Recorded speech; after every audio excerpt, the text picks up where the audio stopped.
I wanted to bid you welcome to this third edition of the Security Bloggers Summit. During the first part of the debate, we are going to be talking about cyber-activism. According to Wikipedia, cyber-activism refers to the group of techniques and technologies for communication that are based mainly on internet and cell phones that are linked to collective action or civil disobedience in the current space or the real plane. This is quite an aseptic definition, but it is true that in 2010, one of the main axes of cyber-activism, which are cyber protests, have been very much on the news. They have been protagonists such as attacks, anonymous attacks, as a reaction to the attack to WikiLeaks, or to talk about things that have to do with Spain, the protests that have to do with the regulation of downloading websites. We know the protests as well as the websites where you can download things. And I will now give the floor to Enrique. So let's see what really is behind all of this. Let's see why.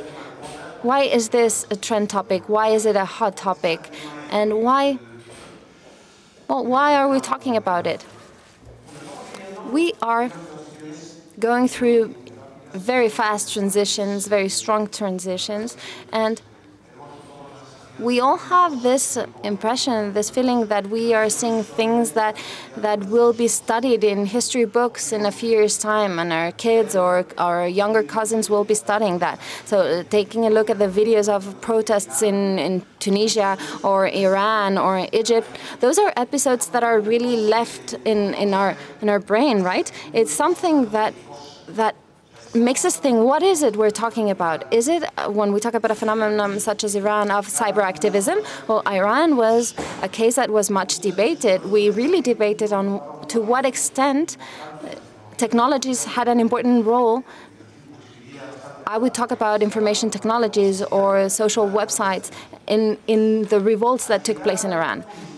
When we got to Tunisia, we saw that Tunisia wasn't so much debated. But when we got to Egypt, then we really see that the conversation is spread all over. And we are starting to assume that social websites have a very obvious role in these revolts or episodes. Why is it this way? Well, first of all, because it's an effect that has not been studied, that had not happened before. A revolt such as this one had never been organized or had an important, was a protagonist in information technologies and social websites. But to tell the truth, in Tunisia and in Egypt, it is much more clear when we have a pragmatic vision of it. So talking about social website, when we talk about the revolts that take place in those countries, is being a bit of a utopian. That is not true. No one is revolutionizing anything or going to the streets or burning tires due to the social network. It's being hit by a very high unemployment rate. They are a bit disappointed. They have no hope whatsoever, and they live under an oppressive regime, or they perceive it as an oppressive regime. So how do they found or base a situation such as that one? Well, the pillars to that situation are, on the one hand, a strong control by a dictator of the communication means, and if they are controlled in the country, and thus the television, radio, and papers are being very much controlled, then there is a control of the circulation of that information, and the situation cannot be socialized or cannot be shared. They can't really do more than sitting down at a coffee shop and having a coffee with some friends. That's all they can do. So suddenly there is a new movement that allows for anyone to be a communication tool, or they can become a news channel by using their blog or by using their Facebook website. They are the senders of that information, and thus the dictator will not be able to control all the information. And the other factor is an external factor. Who is backing those regimes up? Who is backing those dictatorships up? Who are giving them the support they need? Usually it's an external support. Sometimes it's a tacit support, it's explicit or not. For instance, France with Tunisia or the States with Egypt, they back the regime up. So what happens at the moment when they express, they make that situation visible with the help of an important role of the population who are immigrants, for instance, outside of the country. They maintain a contact with the country. That is no longer something that can be maintained. The actors, the agents who have a role here, for instance, the population and the real causes of the revolution have to be left aside. On the one hand, we would have in the world of technologies WikiLeaks, and we will also have an intoxication phenomenon. WikiLeaks has an important discipline. It has a journalistic acts to it. They maintain the anonymity of people who provide the information, so that avoids, in a certain sense, for certain leaks which are not real to be launched or to be diffused. So what happens when you have many WikiLeaks that do not have those means at their disposal? Well, the role of Anonymous in the attacks of a service denial is quite interesting, and I think it is something worth talking about. To what extent do we think that an attack of a denial of service, DOS, someone who has a botnet or has an interest of all kinds, that should be a crime. That should be a crime. That should be something to be censored. But what happens when you have an operation such as this one? Instead of having an operation such as this one, we have plenty of users who are not hackers or who are not the sort of people that the media have been saying they were. Because, for instance, I saw on the Semanal, they said the new lords of the internet, and we saw someone wearing a hat and had a laptop which had the logo of Anonymous and who looked like someone who was a criminal. That is not true. We simply have people who are discontent, who might not know about the technological part of it, or they don't know about the tools that they are using because they're simple tools. So it's just a whole lot of people demonstrating in a legitimate manner because they are mad at something. They are upset. No one wants for that to happen to them, but if it happens to them, there must be some reason. So you can't be an activist by respecting all the laws. It is true that in order to demonstrate on the streets, you need to have a permit, and you need to have a permit in order to demonstrate in a street or another. But it's true that some things, or when you get to a level of protest, you can't really respect everything. And if you expect for that to be respected, most of the movements that we have been seeing lately would not have happened of as civil resistance. And the question that I'm going to end my presentation with is, could this happen in Spain tomorrow, the day after tomorrow? I don't know. We don't have a dictator. We don't have an autocracy here.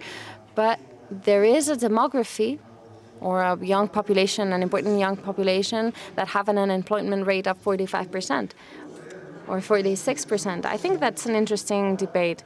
When have they done something? Because we haven't had a real revolution. It has been too soft to be called a revolution. Thank you very much, Enrique. We now yield the floor to the different panelists for 5 minutes each. We start with you, Chema, whenever you want. Good evening, everybody. On the issue of hacktivism, I have a more technical focus, more technical approach. I don't really take a look at the different motivations, but given the number of unemployed people in this country, it does make sense. With the increase in retirement age, you don't have enough time to get a pension from the state after many years working, so that would be the ground for a possible revolt. But instead of claiming for something, you don't need to have 3 million people supporting you and going for a DOS attack. We might have different approaches. We have groups of 100 people who might be interested in doing something, but not necessarily in using traditional hacking techniques. Things are evolving, and they will keep evolving in the future. Besides, the environment where we are in,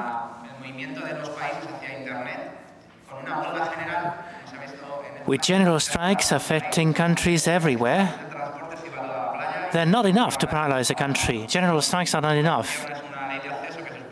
We have a bill which is about to be passed on access to the internet, which will allow our governments in Spain to keep working despite whatever may happen in the future.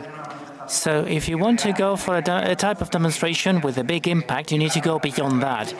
If you want to paralyze a country, you need to use information systems and information channels.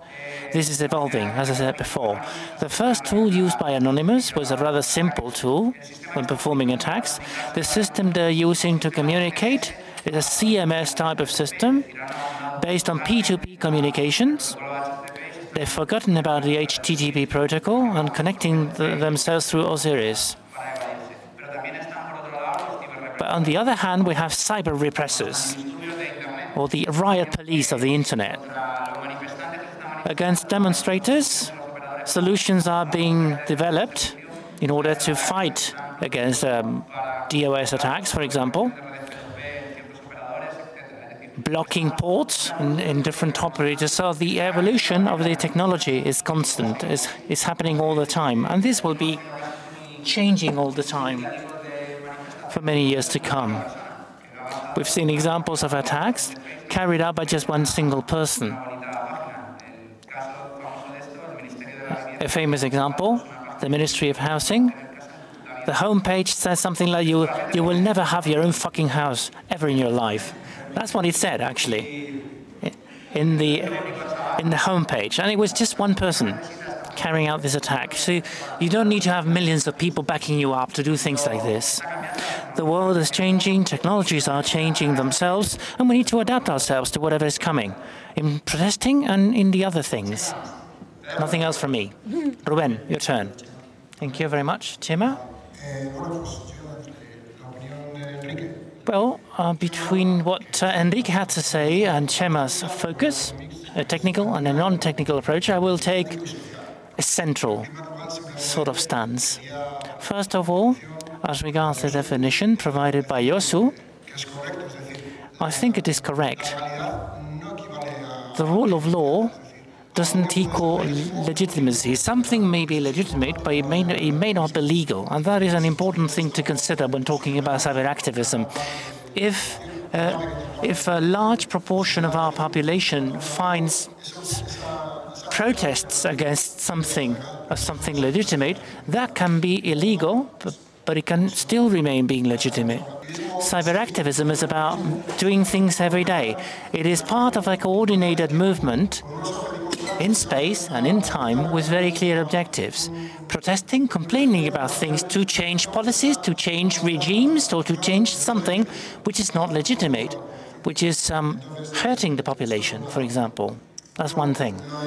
On the other hand, associating cyber activism with crime, well, if we are very strict, legally speaking, whatever is not legal is illegal automatically. And indeed, we can do things every day, but the situation as it is in the world, in the globalized world, I recall 10 years ago, when I used to think nothing happens in the world 10 years ago.